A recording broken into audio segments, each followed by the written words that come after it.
নমস্কার বন্ধুরা, আশা করি তোমরা সবাই ভালো আছো, সুস্থ আছো। সকল পুরনো নতুন বন্ধুদের জন্য রইল অসংখ্য ভালোবাসা, কারণ তোমরা আমার পাশে থেকে এত ভালোবাসা দিচ্ছ। শুভ জন্মাষ্টমী বন্ধুরা, তোমাদের সবাইকে জন্মাষ্টমীর অনেক অনেক শুভেচ্ছা জানাই।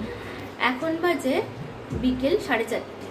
এখন আমি আমার বন্ধুরা সব মিলে মানে বেশ কিছু বোন আছে, সেখানে কিছু দিদি আছে আর আমার বন্ধুরা আছে, সবাই মিলে আজকে একটা প্রতিবাদী মিছিলে যোগদান করতে যাব।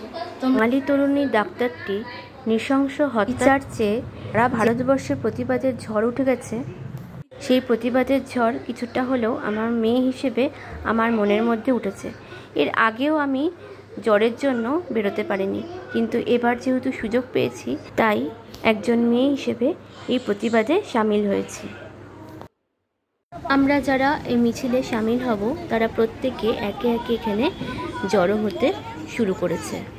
থেকে অনেক ছোট বোনেরা আছে, বড় দিদিরা আছে, সিনিয়ররা আছেন, সবাই মিলে নিজেরাই সবাই প্ল্যাকার্ড তৈরি করেছে, নিজেদের হাতে পোস্টার বানিয়েছে, সবাই যাওয়ার জন্য প্রস্তুত হয়ে গেছে।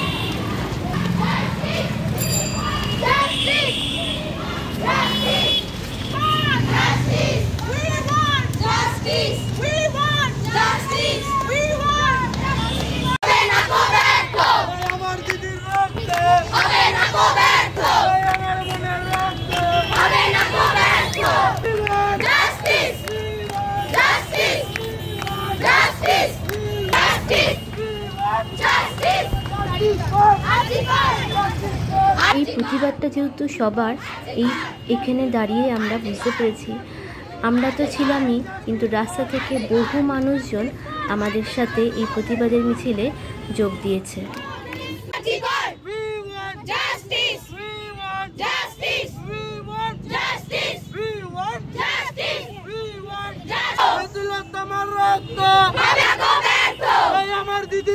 মিছিলের শেষে আমরা সবাই ওখানে ক্যান্ডেল জ্বালাই, মিনিট নীরবতা পালনের পর আমাদের মিছিল শেষ করি। আমাদের প্রত্যেকেরই একটাই কাম্য, খুব তাড়াতাড়ি যেন এর বিচার হয়। এই বছরের মতো এবারও জন্মাষ্টমীর দিন রাত 12টায় গোপালের জন্মদিন পালন করলাম। ভিডিওটা তবে এখানেই শেষ করছি। গোপাল তোমাদের সবাইকে ভালো রাখুক, সুস্থ রাখুক, সবাই ভালো থেকো, সুস্থ থেকো।